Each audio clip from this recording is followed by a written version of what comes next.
Years ago, my housemates that were always making me walk on eggshells had left. For 2 weeks, I lived alone in a 4-bedroom house while waiting for kinder housemates to move in. On one of those nights at 3 a.m., a strange man knocked anxiously on my door and then walked around the house as if he were looking for someone. He'd woken me up, and I cowered in fear as I called the police. He finally went away on his own, but 45 minutes later, a second man was outside my house, shouting and knocking on my door. The police finally came, but the damage had been done. I no longer felt safe in my own home. A good friend offered to sleep on my couch, and with relief, I accepted. Just knowing I wasn't alone helped me feel safer and better about the world. His compassion made such a difference for me at that difficult time. If we've grown up in a healthy home, then we've experienced compassion. If we fall, maybe mom is there to kiss our boo-boos. If someone says something hurtful in school, then maybe a parent or a teacher might help us make sense of it so that it doesn't hurt so much.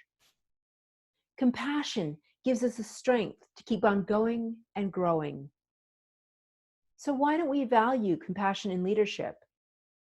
Is it because it's seen as too feminine and thus a weaker trait? The world is suffering with massive inequality. There's too much narcissistic sociopathy, unfettered greed, and heartless indifference to those who are most vulnerable. And now we have a worldwide pandemic. In the face of upheaval, we have a tremendous opportunity to evolve.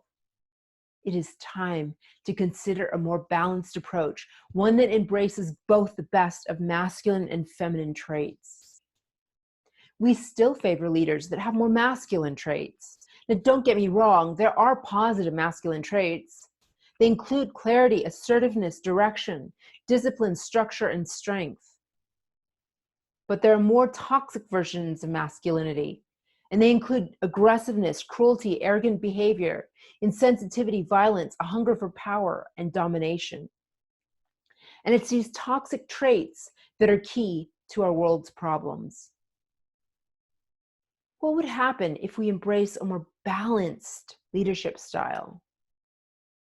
What if more leaders placed a greater value on traits like compassion and cooperation?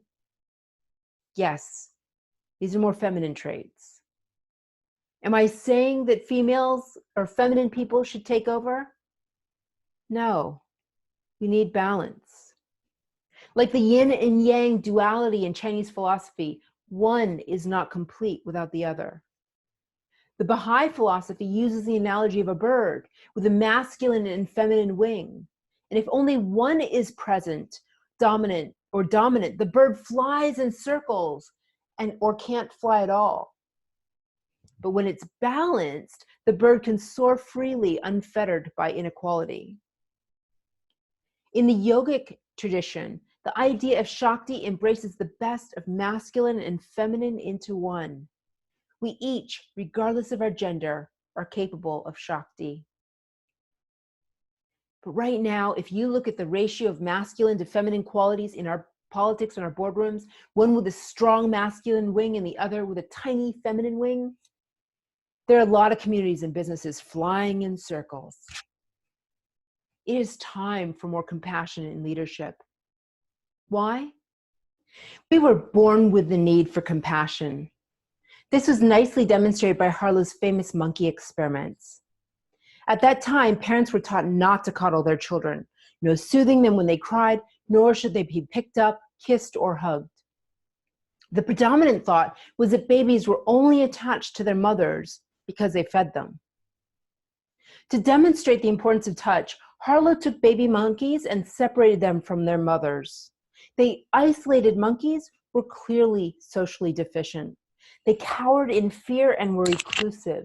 They failed to thrive physically, emotionally, and several even died. Other baby monkeys' mothers were replaced with a surrogate mother with a foam, rubber, and soft terry cloth. The babies clung to the soft, inanimate surrogate. And when introduced to a threat, they would explore and attack a new toy, but they'd quickly go back to home base. In contrast, Babies without a mother or a surrogate weren't curious. They did not explore or attack. Instead, they remained hunkered down and paralyzed with fear. Human babies without grooming and touch also exhibit a failure to thrive. They have decreased growth rates physically, cognitively, and mentally. There's a huge study out of Kaiser that looks at adverse childhood experiences and a variety of health outcomes and measures of success in adulthood. Kids who had the toughest childhoods with parents who were addicted, violent, or absent had the worst outcomes as adults. If they had a resiliency factor, though, that is a supportive adult or other sibling to be there for them, that consistently helped reduce the negative impacts. Kids with early childhood education programs like Head Start grow up to have better social skills. They're more emotionally intelligent and better behaved. And they get farther in school and in their careers. Okay, so it matters for kids.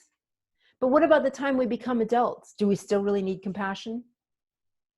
Yes, let's talk about the Skinnerian model for behavior change. Do you remember negative reinforcement? It's punishment for deterring bad behavior. It only works when we're being watched. For example, my cat chews on plants. She knows not to do it when I'm watching, but as soon as I turn my pet back, my plants are in grave jeopardy. And this doesn't just happen with naughty kittens. Imagine being on the highway. We're going over the speed limit and we don't really care until the GPS says, "Cop!" And suddenly we've hit the brakes and we're driving the speed limit. In contrast, let's look at positive reinforcement. The most effective behavior change strategy I've seen is from Dr. B.J. Fogg, who runs the behavior design lab at Stanford and is author of Tiny Habits. He says, choose a tiny habit. For example, he wanted to get in shape, so he chose 2 wall push-ups. Then find an anchor, like flushing the toilet. Pair flushing the toilet to 2 wall push-ups and then celebrate. Reinforcing positive behavior with celebration is a compassionate approach, and it works. Tons of research have now shown that positive reinforcement is far more effective than punishing ourselves. So compassion benefits us individually. Does it benefit us collectively? Will it help us get along, solve world problems, and fight pandemics? The concept of Shakti, the union of the sacred masculine and feminine energies, gives rise to the birth of conscious capitalism. Conscious capitalism is about changing the primary purpose of business from money-making for their shareholders to one that incorporates the well-being of all of its stakeholders. That includes employees, who they work with, and customers. The conscious capitalism movement encourages CEOs to couple capitalism with contribution. That is, to use their businesses as a means to make the world a better place. And we've got some fantastic models of compassion and conscious capitalism in my home city of Seattle. Dan Price was concerned about the way small business owners were treated by their credit card companies. He created a payment system that valued honesty, transparency, and responsibility, and named his company Gravity Payments. In 2015, he gained notoriety when he raised the minimum wage of his employees to $70,000 and cut his $1.1 million salary to that same amount. Since then, employees have been so grateful and committed to the company that they pooled their money together to buy him his favorite car, a Tesla, as a way to thank him. His company was thriving and expanding until the pandemic, but he's seen so many benefits to treating his employees well that he's absolutely committed to keeping all of them employed through the pandemic. So to help do this, he and his chief operating officer have brought their salary all the way down to zero for as long as needed. In the chocolate industry, the slave trade is rampant. The founders of Theo Chocolate decided to prove that chocolate can be made in a way that allows everyone from the bean to bar process to thrive. To meet these goals, their chocolate is certified as fair trade and organic. They select their own farmers and then offer them a stable price so that farmers can count on a steady income. And then yearly, they hire third parties to audit their wages, working conditions, and environmental impacts of the company and its suppliers. Their mission is to create a more beautiful, compassionate, and enduring world by responsibly making delicious and inspiring products for everyone. And from everything I've seen through my experience with their employees and meeting the CEO, I can attest that they are deeply committed to that higher purpose. In healthcare, there's a growing awareness that treating patients with compassion has numerous benefits. Dr. Stephen Trzeciak wrote the book Compassionomics, the revolutionary scientific evidence that caring makes a difference. He showed that in a 2-year study, compassion reduced employee burnout and healthcare expenses. And most importantly, compassion made a huge difference for the patients. Some showed improved immune systems. Diabetics who had experienced compassion had better outcomes. Patients had less pain, less depression, and less anxiety. And compassion was even associated with fewer medical and surgical errors by doctors. And this makes sense. We are more careful with others when we feel their pain. How about resolving world conflicts? There's been an ongoing tension and outbreaks of violence between the Israelis and Palestinians for decades. Marshall Rosenberg, founder of nonviolent communication, also called compassionate communication, gave a talk in Bethlehem to Palestinian refugees. Americans were very unpopular at the time because there were tear gas canisters that were regularly shot into the camp that said, "Made in the USA." So during his speech, there was a bit of a commotion in the back of the room. And then a man sprung to his feet and started chanting, "Murderer, assassin, child killer." And soon others joined in. Dr. Rosenberg immediately began practicing what he preaches. In response to his accuser, he asked questions like, "Are you upset because you'd like my government to use its resources differently? Are you furious and would you like some support around creating safe living conditions?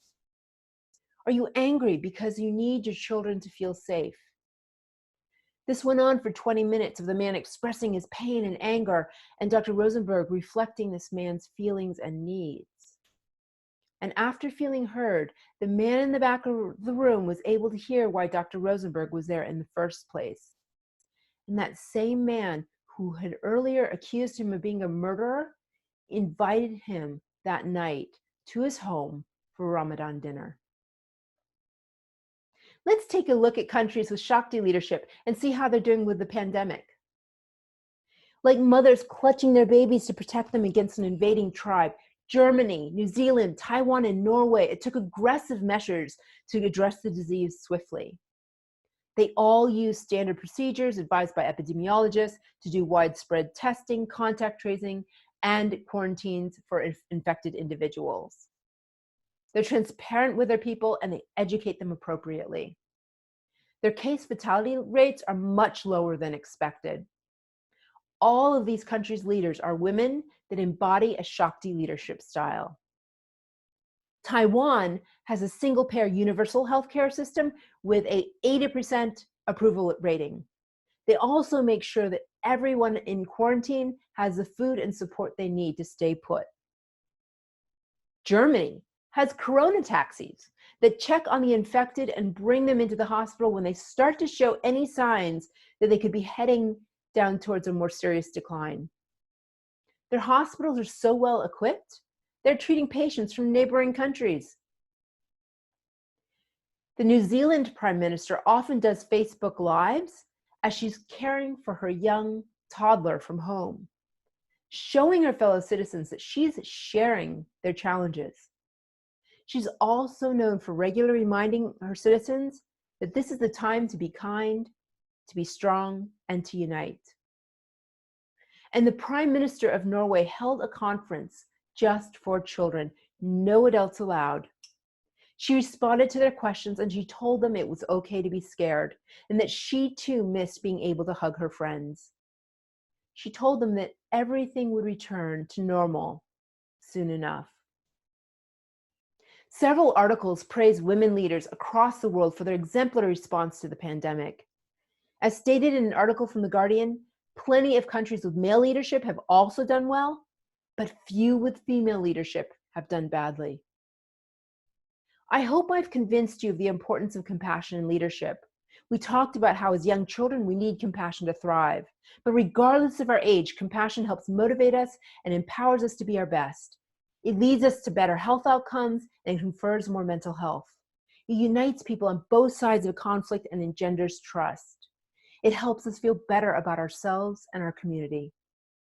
And because compassion has so many benefits, we can encourage more of it with positive reinforcement. I invite you to join me. Let's look for unusual stories of compassion and share them on social media with the hashtag #CelebrateCompassion. The more that compassion is celebrated, the more likely we will all be to value compassion in leadership.